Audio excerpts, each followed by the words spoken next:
শ্রীকৃষ্ণকে বলিলেন, আপনার জন্ম অনেক পরে এবং সূর্যের জন্ম বহু পূর্বে হইয়াছিল। এর উত্তরে শ্রী ভগবান বলিলেন, নমস্কার বন্ধুগণ। শ্রীমদ্ ভগবদ্ গীতার ৪র্থ অধ্যায় জ্ঞান যোগের ৭তম শ্লোক থেকে শুরু করছি। যদা যদা হি ধর্মস্য গ্লানি ভবতি ভারত অভ্যুত্থানম অধর্মস্য তদা আত্মানং সৃজামি অহম।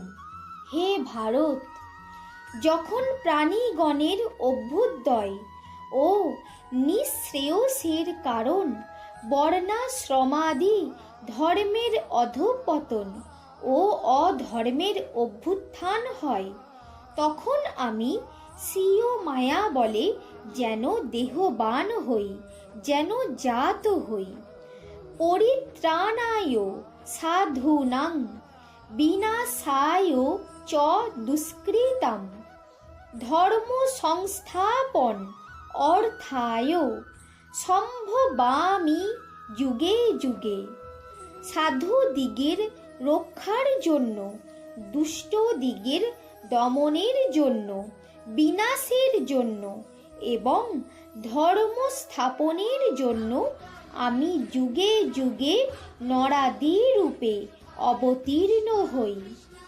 জন্ম কর্ম চ মে দিব্যম এবং যো বেত্তি তত্ত্বতো তক্তা দেহং পুনর্জন্ম নৈতি মাম এতি সহর্জুন।